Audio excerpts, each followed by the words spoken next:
Bueno, siendo las 12 del día, damos inicio a este nuevo webinar. En esta oportunidad, quiero darle la bienvenida a todos.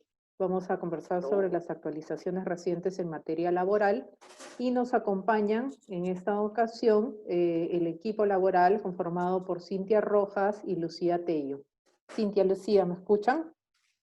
Sí, Yuli, buenos días con todos. Yo soy Cintia Rojas y bueno, junto con Lucía Tello vamos a explicarles algunas de las últimas actualizaciones en materia laboral.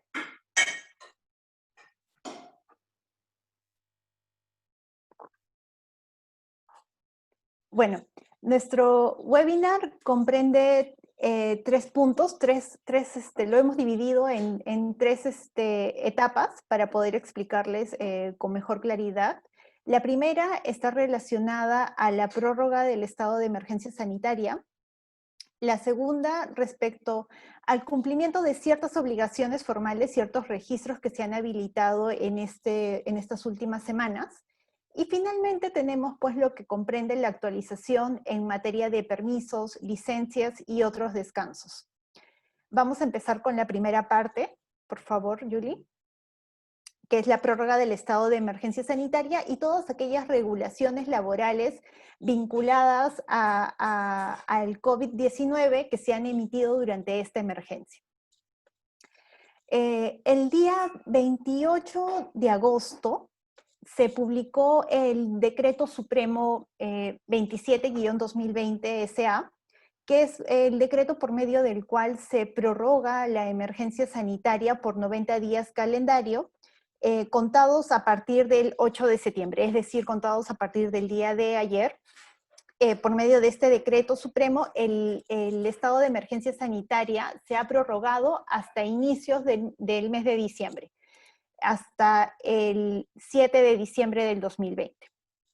Con la prórroga de este estado de emergencia sanitaria, hay una serie de medidas laborales que también se han prorrogado hasta el momento. Digo hasta el momento porque no se ha emitido ninguna disposición particular que diga lo contrario. Por lo tanto, estas se han prorrogado de manera automática. Para empezar, tenemos pues lo que es el trabajo remoto, ¿no? Como sabemos, durante la emergencia sanitaria se expidió una norma por medio de la cual el empleador podía pues modificar el lugar de prestación del servicio del trabajador. Al inicio pues teníamos que era básicamente el hogar o el lugar elegido para el aislamiento social obligatorio, ¿no? Entonces, a raíz de la prórroga de la emergencia sanitaria, esta facultad, esta posibilidad para que el empleador modifique el lugar de trabajo también se ha prorrogado. Tenemos pues algunos supuestos, ¿no? Dentro de lo que es el trabajo remoto. Tenemos aquellos trabajadores con discapacidad, ¿no? En el caso de esos trabajadores con discapacidad, respecto al trabajo remoto se señala de que van a poder realizar el trabajo remoto siempre y cuando sea compatible con sus labores y siempre y cuando estén de acuerdo, ¿no? Siempre y cuando el empleador y el trabajador con discapacidad estén en común acuerdo para aplicar esta medida. Si es que no estuvieran de acuerdo o las labores propias que realiza ese trabajador no fueran compatibles con un trabajo remoto, pues se va a aplicar lo que es la licencia con goce de haber compensable. Asimismo tenemos al grupo denominado grupo de riesgo, ¿no? Con estos trabajadores se señala de que de manera obligatoria se debería aplicar lo que es el trabajo remoto, pero ¿qué ocurre cuando sus labores, la naturaleza de sus labores no son compatibles? Pues se debería aplicar lo que es una licencia con goce de haber. Tanto en los trabajadores con discapacidad como en el grupo de riesgo hay una serie de medidas particulares que las vamos a explicar, pero más adelante cuando hablemos a detalle de estos dos casos.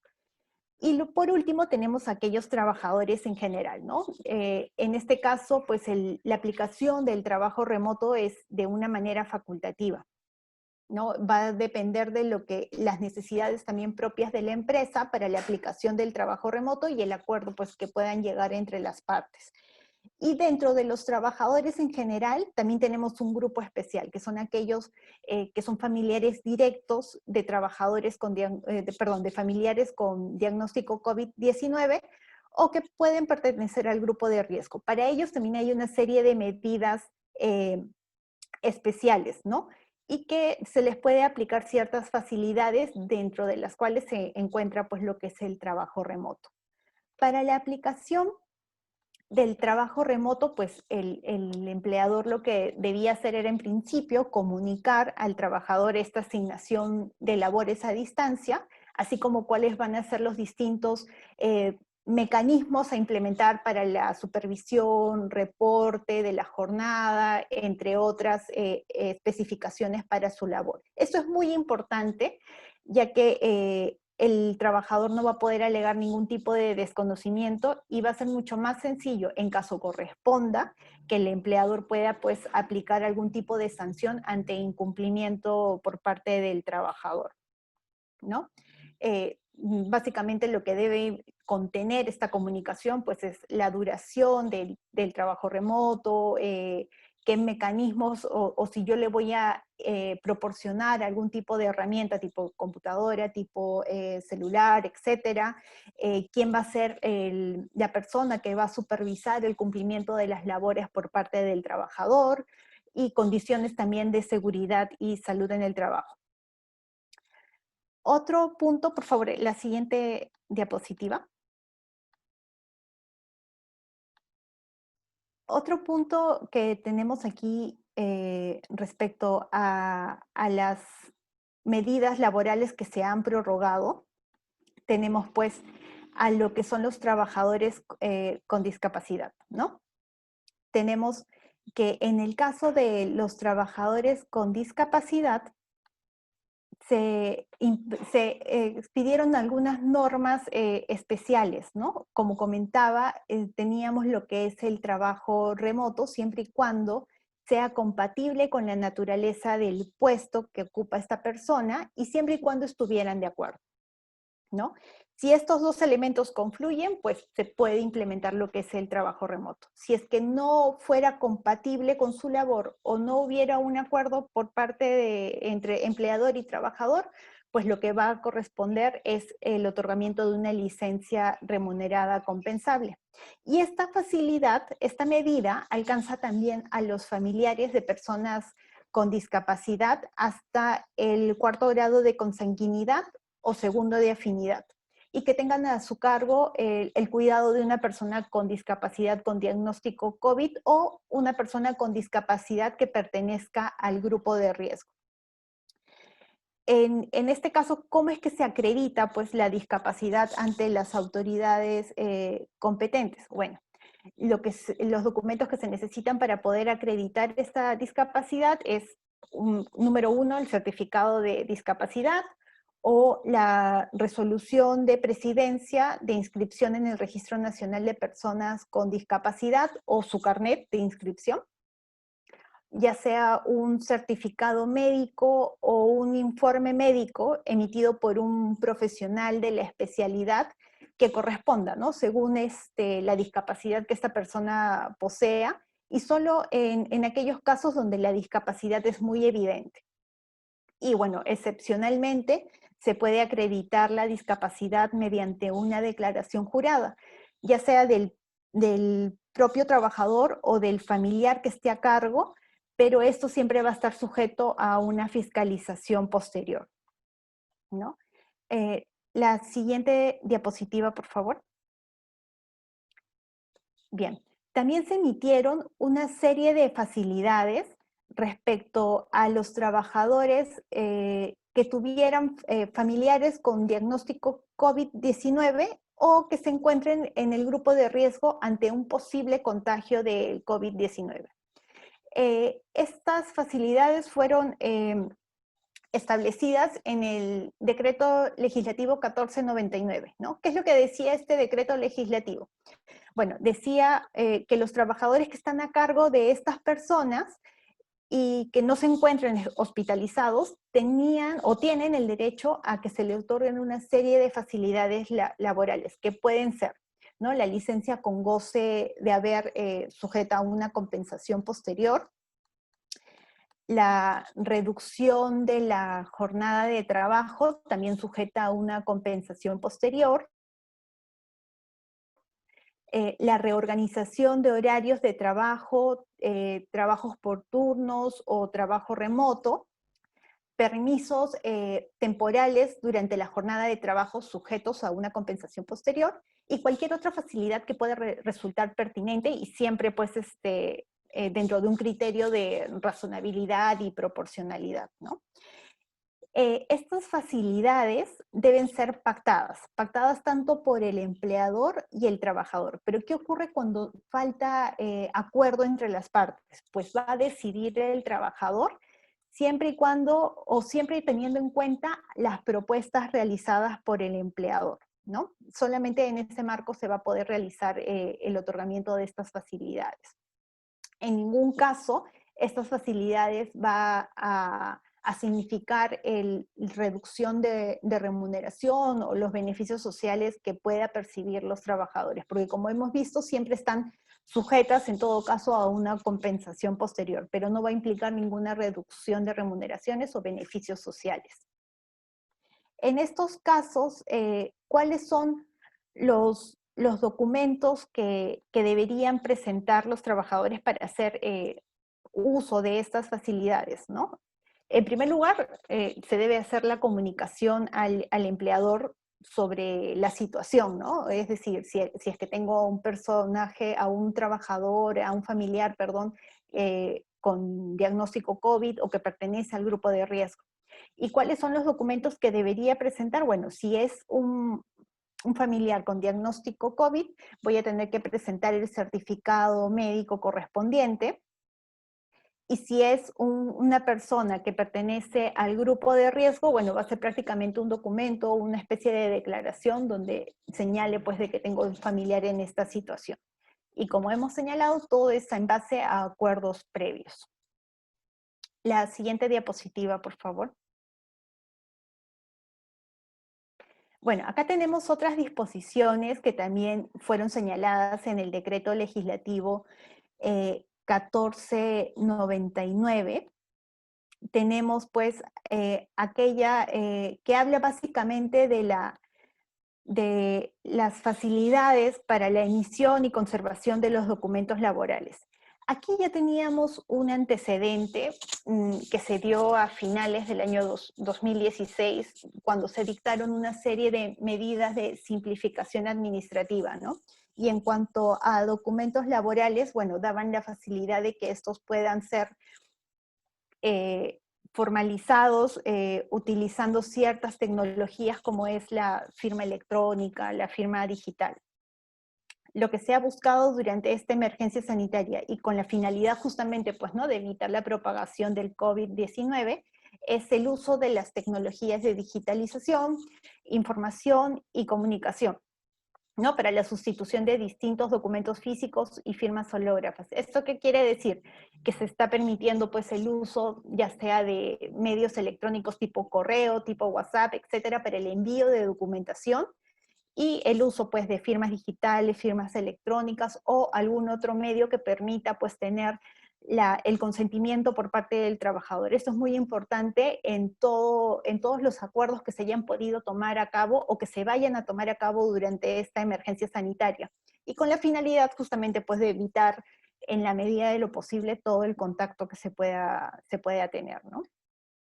Luego tenemos una serie de medidas en el marco del sistema de seguridad y salud en el trabajo que también se han emitido en este decreto legislativo. Uno de ellos es pues lo que está referido a los exámenes ocupacionales.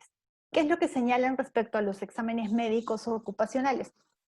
Durante la emergencia sanitaria se suspende la realización de los exámenes médicos preocupacionales en aquellas actividades calificadas de alto riesgo.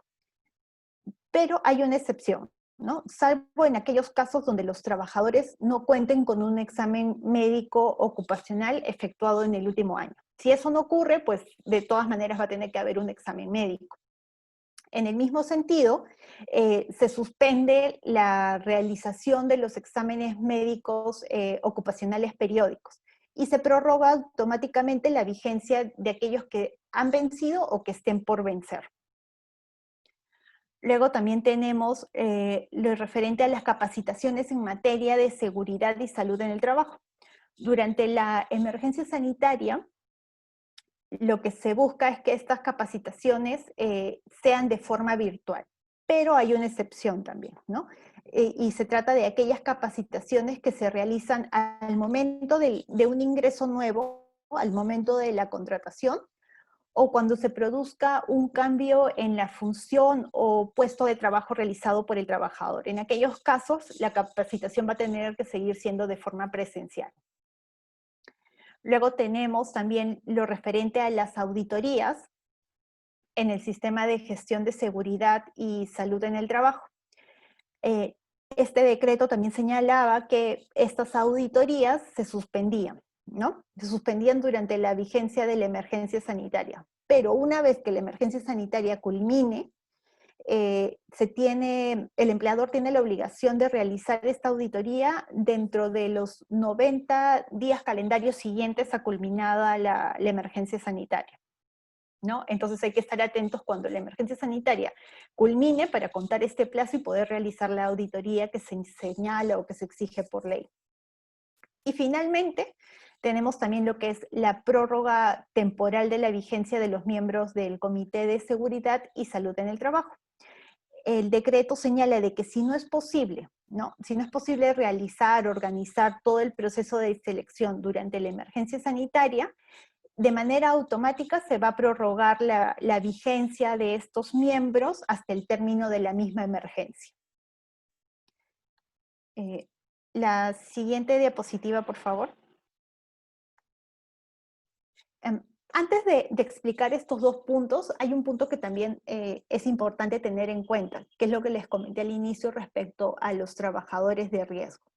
Como sabemos, durante todo este marco de la emergencia sanitaria se han ido dictando diversas resoluciones donde definen de distintas formas aquellos trabajadores que están comprendidos dentro del grupo de riesgo. Finalmente tenemos la resolución ministerial, la 448-2020 del MINSA, donde define pues quiénes son aquellos que están comprendidos dentro del grupo de riesgo, dando algunas precisiones a las ya señaladas por las anteriores resoluciones. Básicamente tenemos que se encuentran dentro del grupo de riesgo aquellos mayores de 65 años que tienen una hipertensión arterial refractaria, enfermedades cardiovasculares graves, sufren de cáncer, diabetes mellitus, asma moderado grave, enfermedad pulmonar crónica,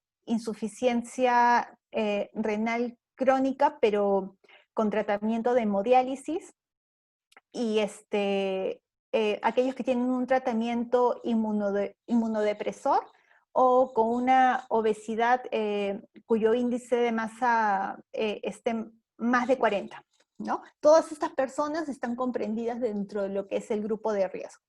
¿Y qué es lo que se señalaba desde un inicio respecto a los trabajadores del grupo de riesgo? Bueno, pues que con ellos se debía priorizar lo que es la implementación del trabajo remoto, y cuando no sea compatible, pues se tenía que otorgar una licencia con goce de haber.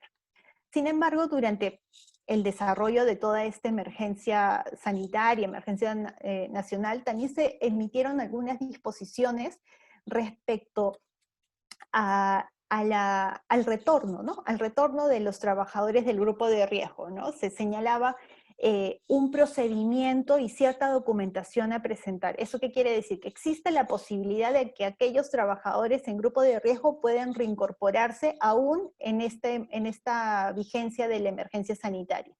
Pero es un procedimiento el cual se debe seguir y no es un procedimiento que se limita a la presentación de documentos, va un poco más allá de la mera presentación de documentos. ¿Qué es lo que se tiene que hacer si es que un trabajador dentro del grupo de riesgo debe reincorporarse a sus labores? En primer lugar, que hay que tener bien en claro esto es que su reincorporación debe ser de manera voluntaria. ¿Esto qué quiere decir? Que no es que sea decisión del empleador que estas personas van a retornar a sus labores, sino que van a ser del propio trabajador el deseo de reincorporarse.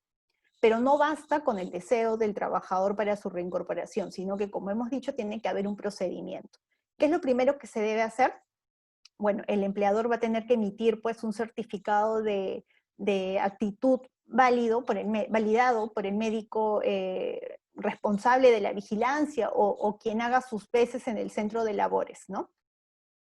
Y esta persona, este médico o quien esté a cargo de la vigilancia de la salud, va a ser quien autoriza la realización de labores presenciales en caso así lo considere necesario. El empleador va a enviar ese certificado médico y el trabajador y lo va a enviar a solicitud, ¿no? A raíz de la solicitud presentada por el trabajador. Asimismo, el médico responsable o quien haga sus veces va a informar al trabajador que la realización de sus labores presenciales no va a incrementar una exposición al riesgo de contagio, ¿no? Perdón. Posteriormente, el trabajador va a remitir la declaración jurada, que es un formato que el mismo ministerio ha establecido, y va a ser firmada por él y va a ser remitida al empleador para que también sea firmada tanto por él como por el médico ocupacional en señal de conformidad.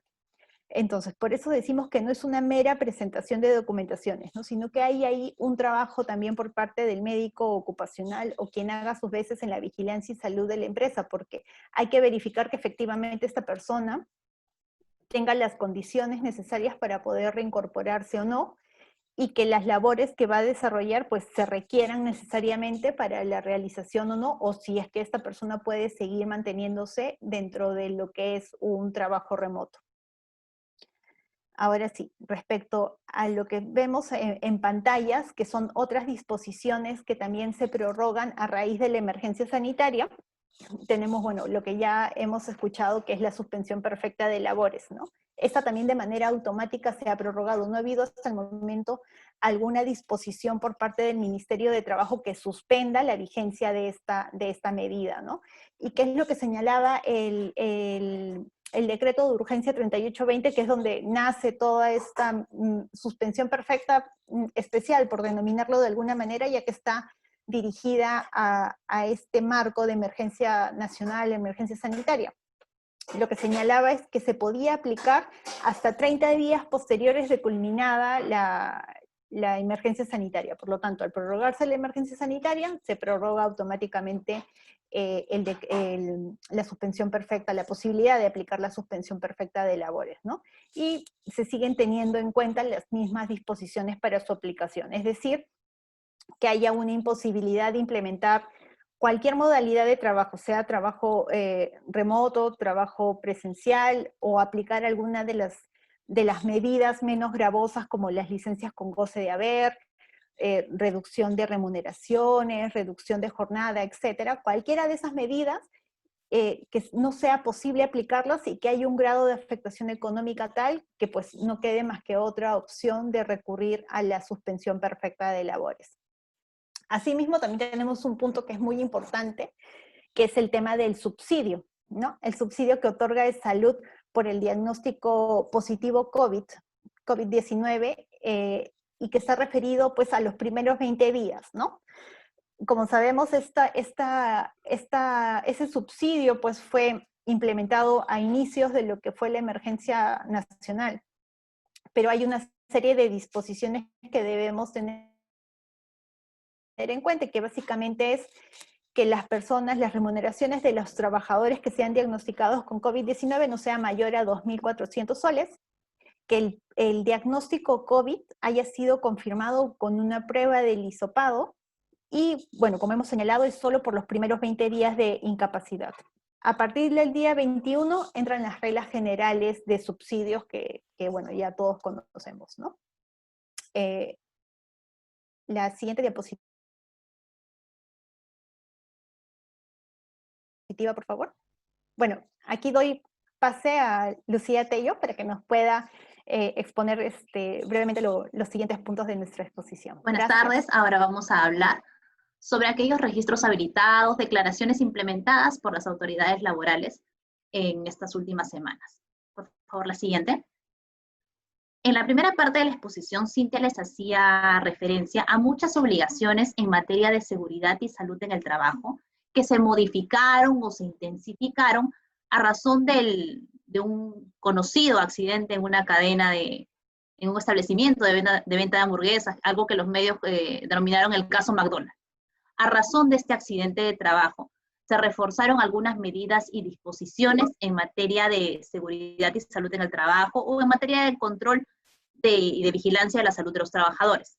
A razón de esas medidas, se dispuso que a inicios del presente año, la contratación del seguro de vida ley para los trabajadores se considerara o se implementara desde el primer momento en que los trabajadores iniciaban la prestación de servicios. Esto es desde el día 1 de trabajo, cosa que cambiaba bastante el panorama que existía hasta la fecha, que esta contratación se hacía obligatoria recién a partir del cuarto año de vigencia del vínculo laboral.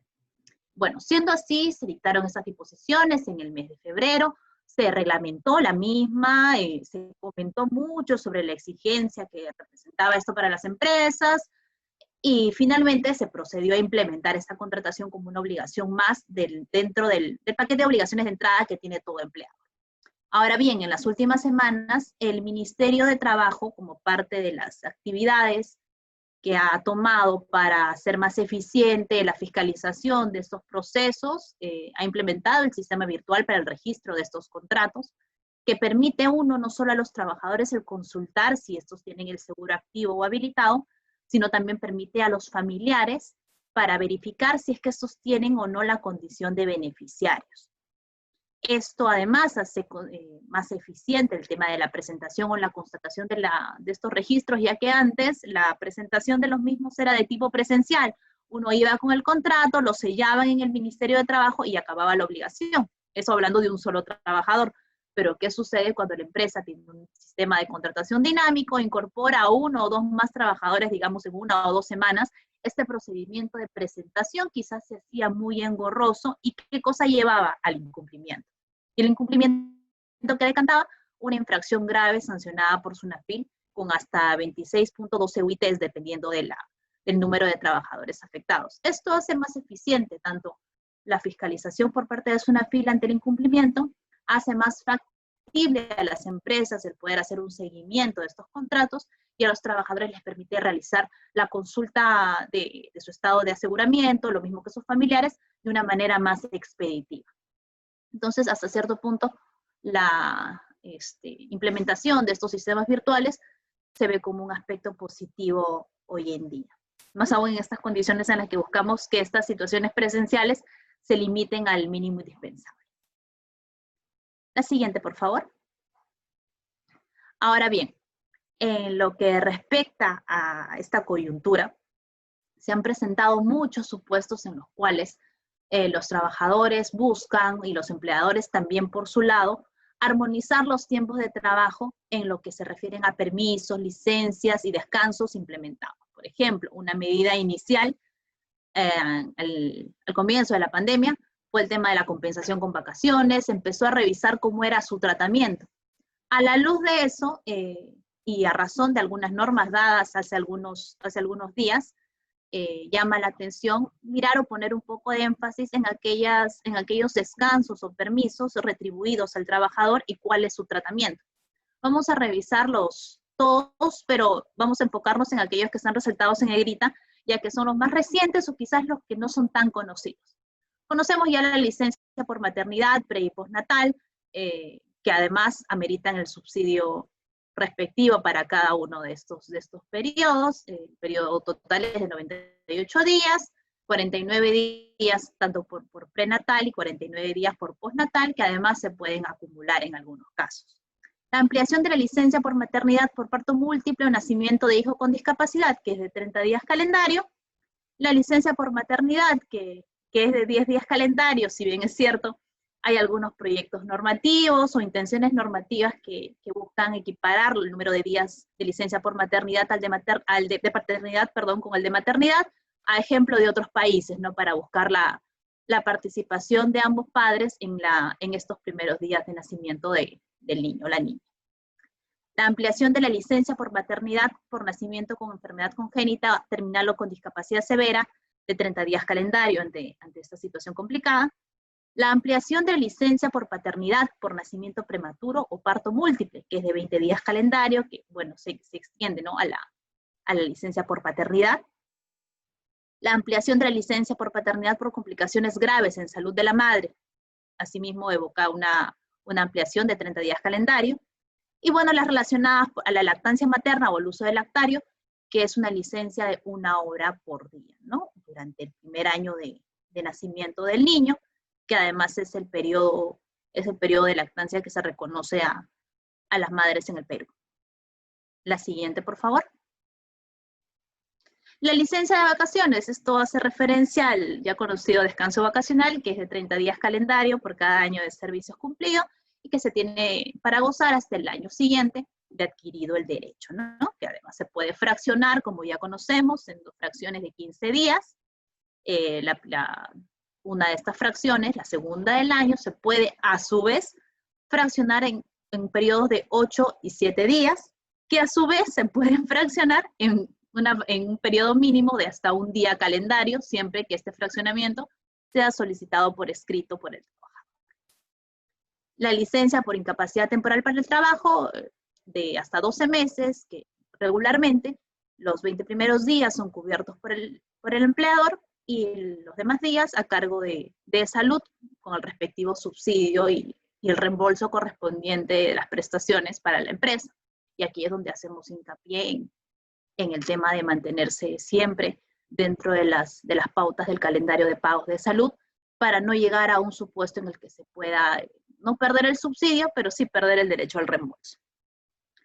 La licencia por asistencia médica y terapias de rehabilitación de personas con discapacidad, era una licencia, la hemos puesto en negrita porque quizás no sea muy conocida por todos, que es de 56 horas por cada año calendario. La licencia a trabajadores con familiares directos en estado grave o terminal que hayan sufrido un accidente grave, esta licencia es de 7 días calendario, se comunica al empleador, se acredita el parentesco y la contingencia de salud, y además se puede ampliar hasta 30 días a cuenta de vacaciones. Los 7 días calendario son otorgados por esta licencia, pero siempre se sujetan a ampliación a cuenta de vacaciones.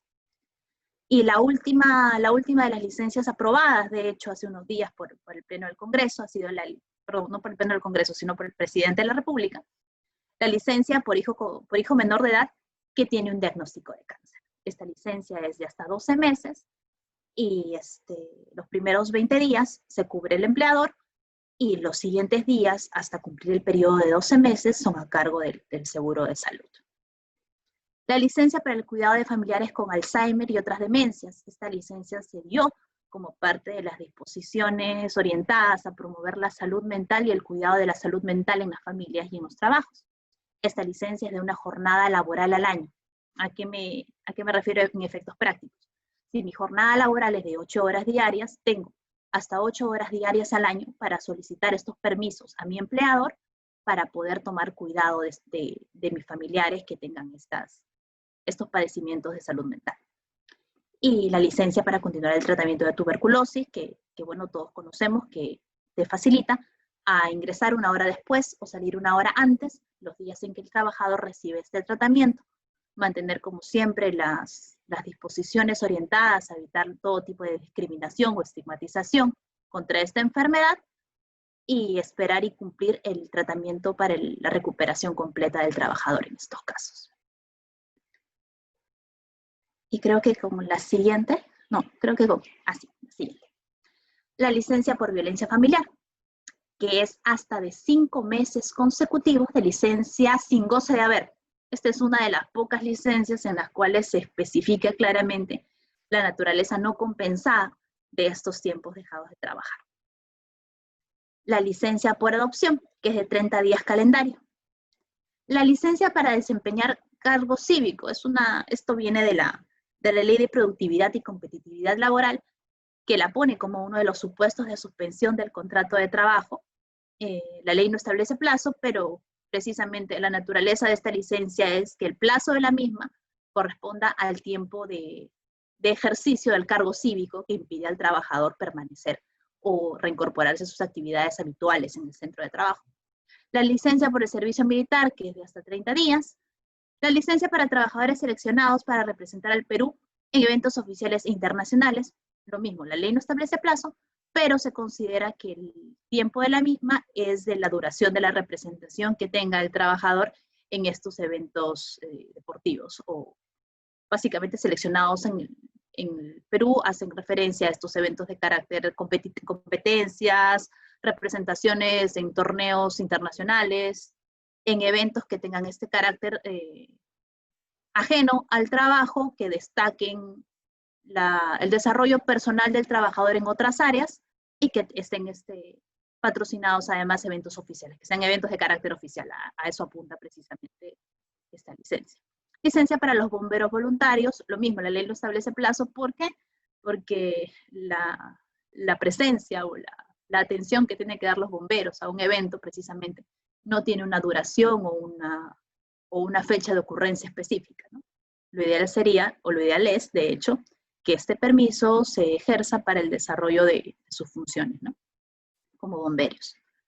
La licencia para miembros del comité o al supervisor de seguridad y salud en el trabajo lo establece la ley de esta misma materia, que es de 30 días calendario, y la licencia sindical, que corresponden a aquellos dirigentes sindicales, que es de 30 días calendario, y son precisamente para el ejercicio de la función sindical y la función de representación que tienen de los trabajadores. Bueno, con ello culminamos la exposición. Les agradecemos bastante la atención. Tienen en la parte inferior la sección de preguntas y respuestas para aquellos que tengan alguna duda sobre alguno de los puntos comentados en la exposición de hoy.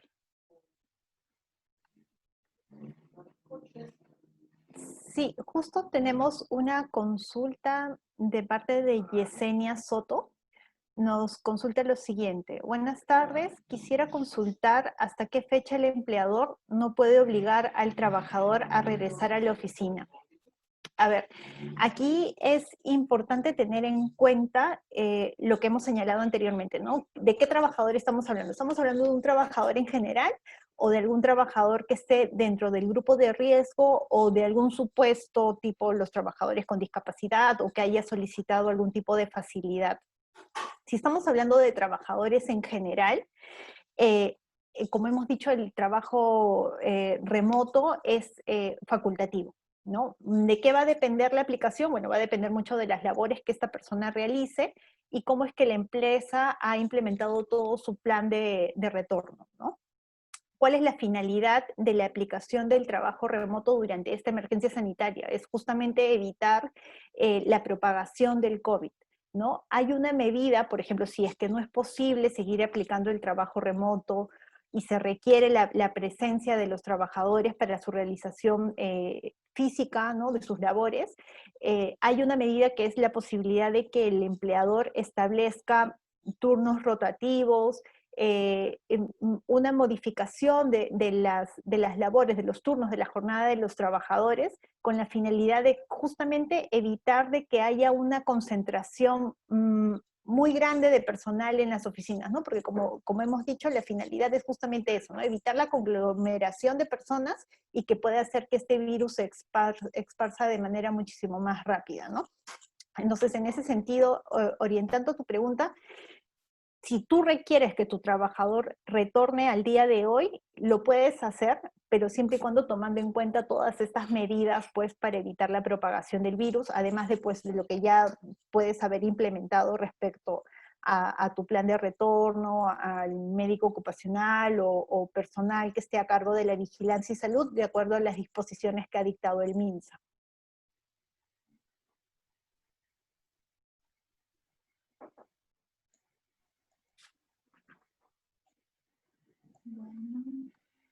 Cintia Rodríguez nos menciona que se perdió la primera parte de la exposición en la que se tocaron el tema de las facilidades a los trabajadores, pero entiendo que la exposición luego es subida al canal de YouTube del estudio, sí. Entonces ahí puedes apreciar los minutos que no tuviste oportunidad de verificar. Sí, básicamente tocamos de manera general lo que es la implementación del trabajo remoto y las facilidades para los trabajadores con discapacidad, ¿no? Pero como te comenta Lucía, sí, lo vas a poder encontrar luego el video de esta exposición.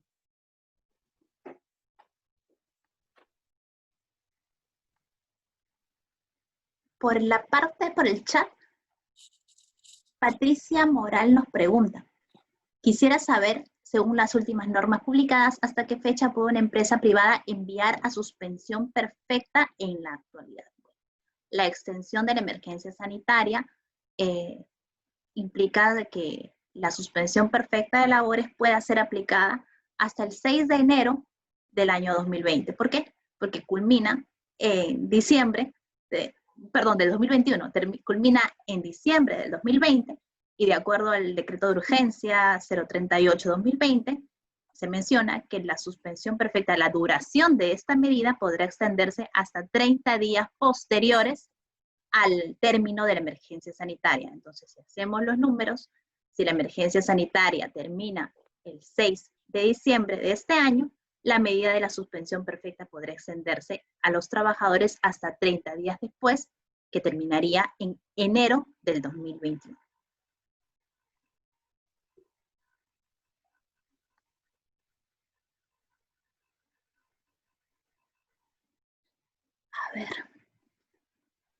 A ver, nos preguntan, ¿con el plan de retorno es obligación tener un médico ocupacional?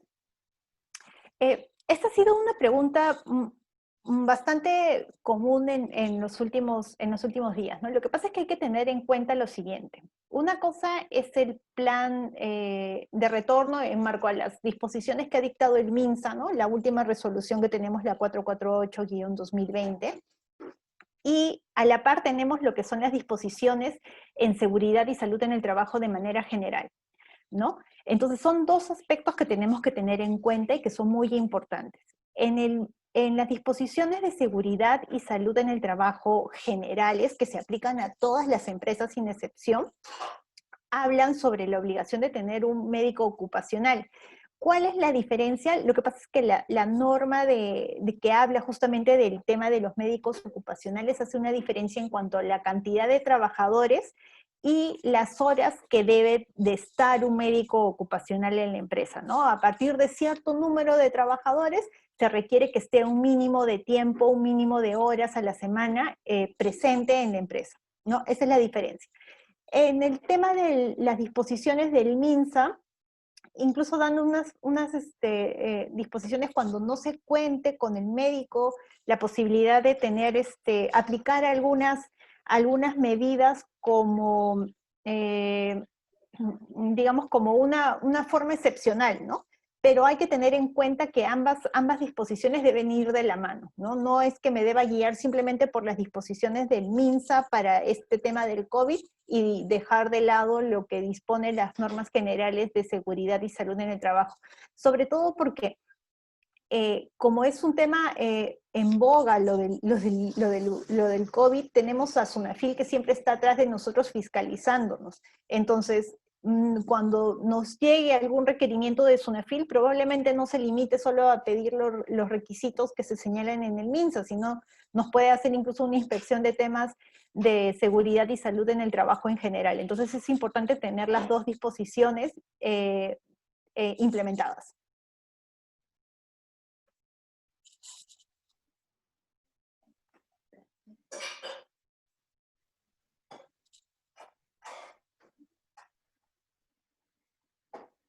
Carla Paco nos hace una pregunta y nos dice, ¿sería válido poder acordar con los trabajadores del grupo de riesgo un mutuo disenso, ya que la empresa por su situación económica no puede seguir pagando la licencia con goce de haber, pese a que ya se ha realizado la reducción de remuneración? Bueno, entiendo en este caso que la empresa ha analizado que ya la sostenibilidad del empleo de estos trabajadores no resulta viable para la empresa.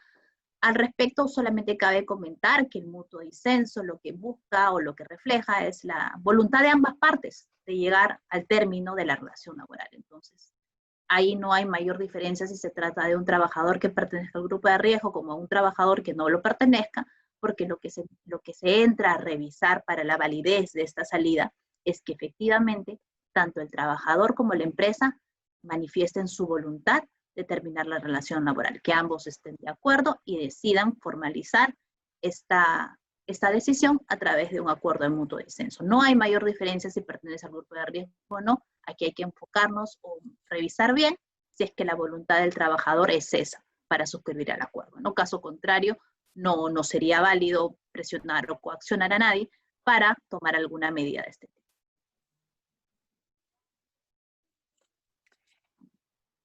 Mira, nos hacen una pregunta muy interesante que justo va de la mano de un proyecto de ley que ha salido hace poco, ¿no? Si una trabajadora embarazada es un trabajador de riesgo. A ver, por definición, como tal, no está considerado dentro de un grupo de riesgo. La resolución del MINSA hablaba de ciertos factores en cuanto a una trabajadora embarazada, pero si es que hubiera tenido algún tipo de complicación, pero ojo, no la incluye dentro del grupo de riesgo, sino que se habla como una persona con factores que la pueden implicar algún riesgo su reincorporación o no. Pero están básicamente señalados así es que presentar algún tipo de complicación propio de su embarazo.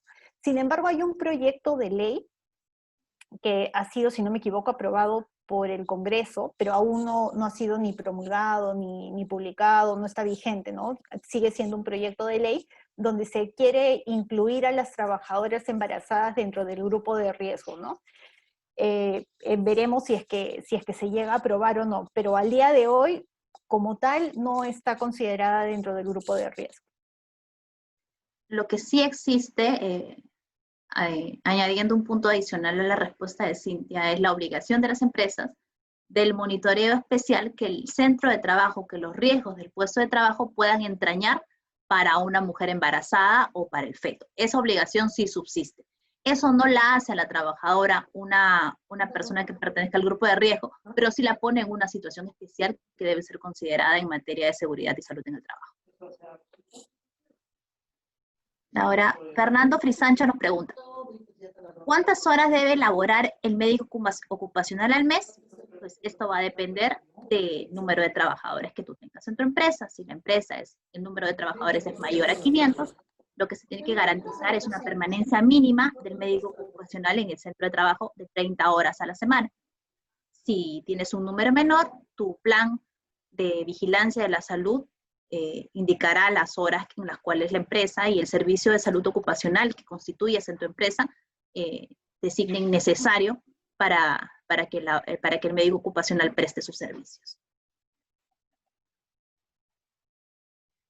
También tenemos una pregunta de Fernando que nos indica, para aplicar el subsidio por COVID, ¿se puede acreditar que el trabajador salió positivo utilizando cualquier tipo de prueba, dígase prueba rápida o molecular? No, lo que nos piden específicamente es una prueba molecular para poder aplicar el subsidio de salud por los primeros 20 días.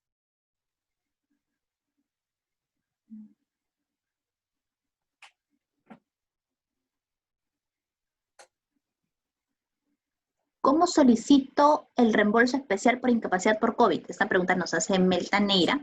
Y esto básicamente se solicita a través del portal web Vive Salud que se ha implementado, donde puedes presentar la documentación que acredite la positividad a la COVID-19, los documentos que la sustentan y el tiempo por el cual está solicitando el reembolso para el subsidio especial.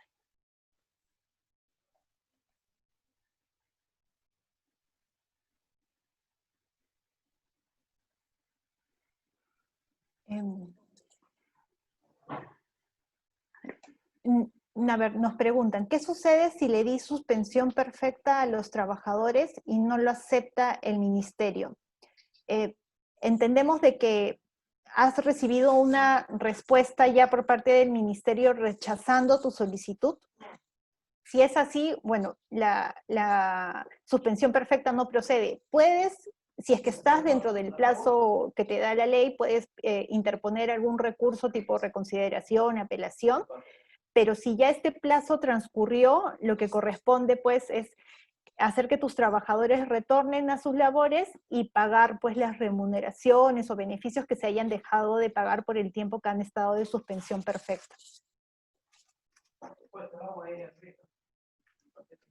Patricia Vázquez nos pregunta, si se tiene colaboradores en suspensión hasta el 6 de octubre, ¿qué procedimiento se debe seguir para prorrogar la fecha? ¿Se debe realizar una carta? ¿Se realiza nuevamente el proceso en la casilla electrónica? Y de hecho, lo que se espera en estas últimas semanas es que el Ministerio establezca cuál va a ser el procedimiento para esta exención, si va a ser de manera automática, si la empresa, deberá ratificar su voluntad de mantener la suspensión perfecta. Hasta la fecha estamos a la espera de lo que pueda disponer el Ministerio respecto a esta reanudación de la medida, ¿no? Si es que las empresas también además desean continuar la extensión de la suspensión perfecta. Luego nos consultan también, ¿qué se puede hacer con el pago a trabajadores que no estaban con suspensión perfecta y no laboraron? Acá tienes que ver cómo es que los has declarado. ¿Habrán estado con una licencia con goce de haber compensable? Si es así, bueno, se entiende de que les has pagado en el tiempo correspondiente lo que les correspondía de remuneración y tendrías que ver cómo es que se va a proceder con la compensación de esta licencia, ¿no? Si se lo vas a compensar con vacaciones, si es que una vez que retornen a las labores presenciales, pues tendrán que trabajar horas extras para poder compensar este tiempo, o si llegan a un acuerdo para compensarlo con otros beneficios, ¿no?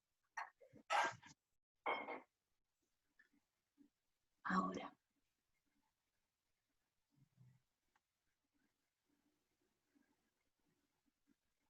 ¿El empleador debe dar algún tipo de bono a los trabajadores que salieron positivos de COVID? No, la verdad es que no hay ninguna obligación de bonificar o de dar una suma adicional de dinero a los trabajadores que lamentablemente han sufrido esta enfermedad.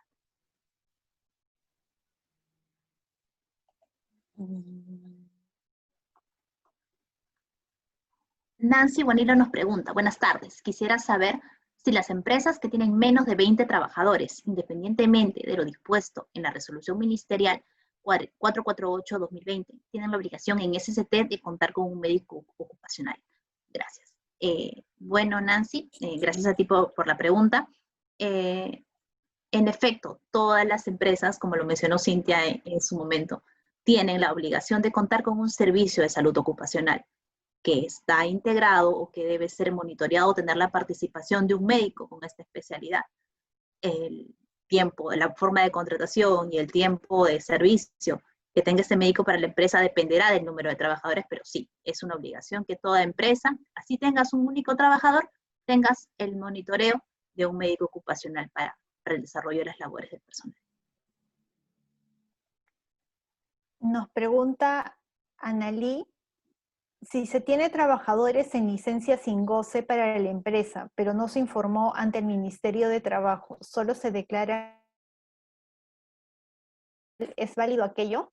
Entendemos, Analí, que aquí lo que se trata es más que nada de un acuerdo entre partes, y que es perfectamente válido. Tanto empleador como trabajador pueden pactar, si lo queremos denominar licencia sin goce o una suspensión de labores acordada, ¿no? Cualquiera de las dos partes las podemos denominar así.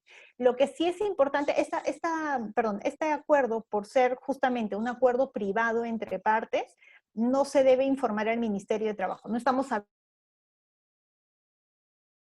que se regula en el marco del decreto de urgencia que ha salido en estos meses, ¿no? Estamos hablando de un acuerdo privado y por lo tanto es un acuerdo que va a constar en algún documento, ¿no? En un convenio firmado por ambas partes y con eso es suficiente. No es necesario informarlo al Ministerio de Trabajo.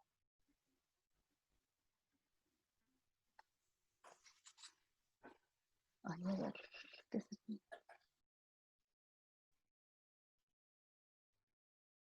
Félix Ruento, obligatorio, ¿necesariamente debe emitir descanso médico o puedo convenir licencia con goce?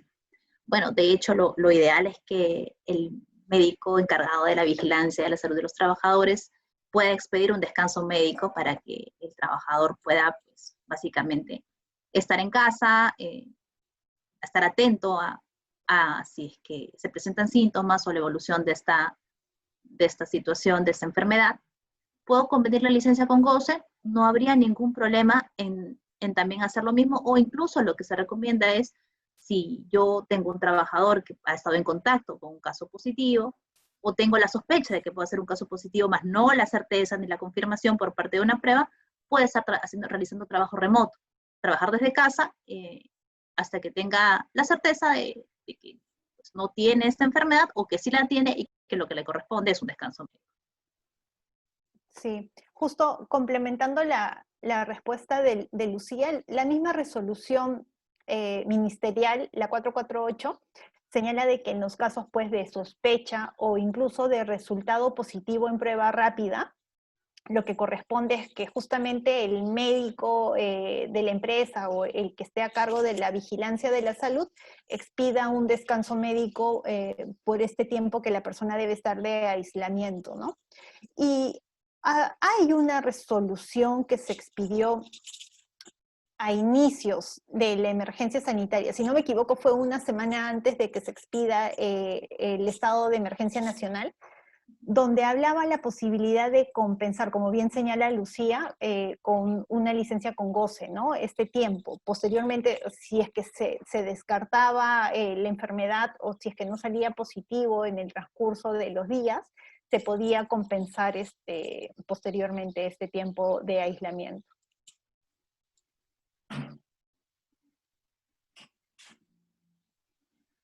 Yesenia Soto nos hace una pregunta, nos dice: tenemos seguro vida ley con renovación mensual para los trabajadores, pero no hemos informado al Ministerio de Trabajo. ¿Podemos informar ahora? De ser así, ¿se debería hacer cada mes? ¿Y qué documentación se debe presentar? Sí, efectivamente, puedes informarlo ahora, y la documentación que se debe presentar básicamente es esa, ¿no? La póliza del seguro, seguramente en la plataforma donde vas a ingresar, se ingresa con la clave SOL de la empresa, y ahí la misma plataforma te va pidiendo la información que tienes, la documentación que tienes que presentar, toda se carga además de manera digital. Ahora, Julio Mesa nos hace una pregunta. Buenas tardes, doctoras. Muchas gracias por la clara exposición. Muchas gracias. Si mi empresa cuenta con su plan COVID RM448, pero comercializa con una empresa que no cuenta con el plan ni los cuidados dictados por el MINSA, y uno de mis trabajadores resulta contagiado, ¿qué contingencias con la SUNAFIL asumiríamos? ¿Qué acciones debo tomar con mi trabajador contagiado? ¿La otra empresa asumiría toda la responsabilidad con la SUNAFIL por no contar con el plan COVID? ¿Habría implicancias penales? Muchas gracias por su amable respuesta. A ver, vamos a ver cada una de las preguntas. ¿Qué contingencias con la SUNAFIL asumiríamos? Todo depende dónde se desempeña el trabajador presuntamente contagiado.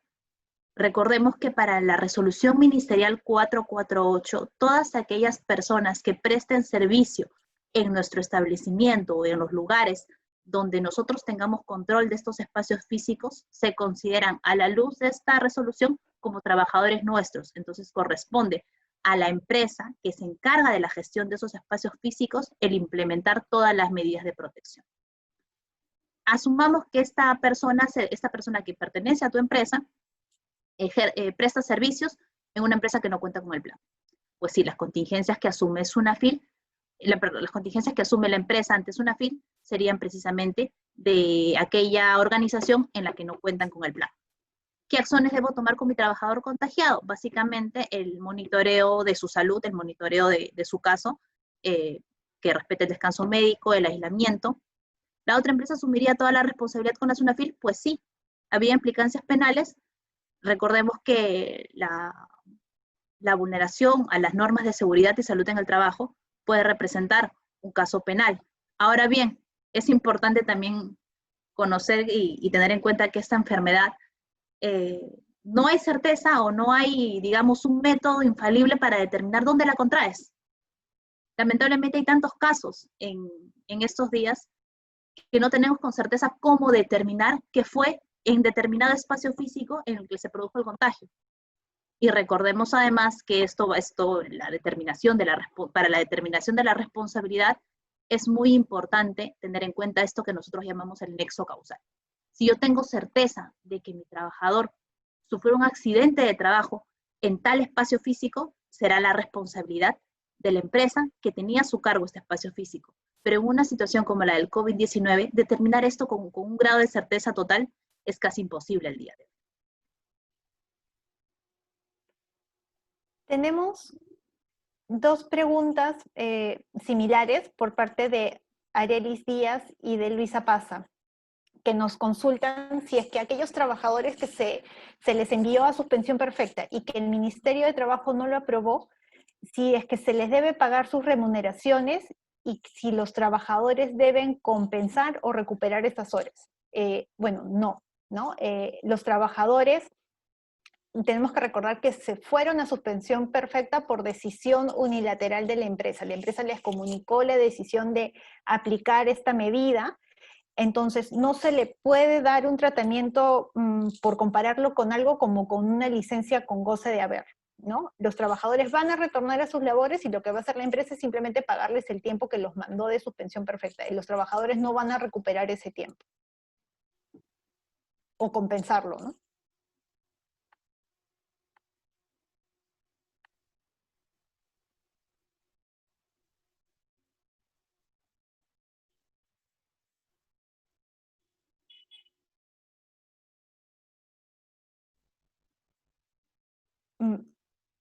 Luego nos consultan Hugo Calderón sobre las licencias con goce de haber compensables, ¿en qué momento el trabajador debería devolver las horas no laboradas? Bueno, acá es importante ver en qué momento el trabajador retorna a sus labores, ¿no? Porque para poder compensarlas va a tener que retornar físicamente al trabajo presencial. Si el trabajador ya retornó a su trabajo presencial, la forma o manera como va a compensar estas horas las va a determinar el empleador, ¿no? Desde el momento en que el trabajador ya está realizando el trabajo en la misma empresa. Rosario Rodríguez nos pregunta, si la empresa ha pactado con el trabajador trabajo remoto y decide cubrir una cantidad de 50 soles por el servicio de Internet, esto constituye una condición de trabajo, el trabajador es ubicado en Lima. Pues para que una condición de trabajo tenga las características de la misma, debe orientarse a que la entrega de este beneficio, la entrega de este concepto, justamente se oriente a esto, por ejemplo. Si yo te doy 50 soles por el servicio de Internet, tendría que verificar que efectivamente existe una relación entre esta cantidad que te estoy ingresando y el valor del servicio de Internet que estoy obteniendo para el desarrollo de las labores. Establecer una medida de cálculo, un patrón de fiscalización, para que no se desnaturalice este beneficio.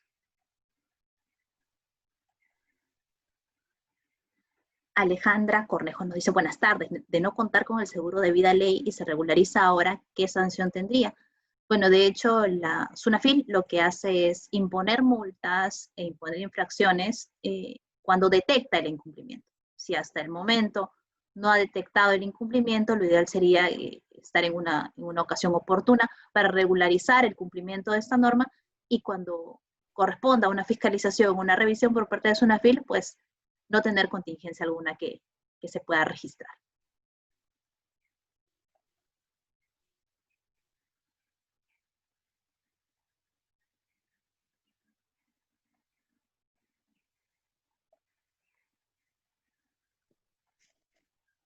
Bueno, Ahora, dado que ya estamos sobre la hora, damos fin al webinar.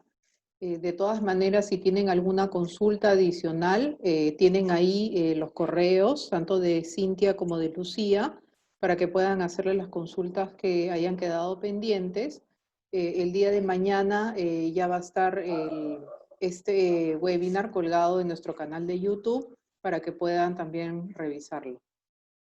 Muchas gracias a todos. Gracias, Cinta. Gracias, Lucía. Gracias. gracias a todos, que estén muy bien. Hasta luego, gracias. Chao, chao.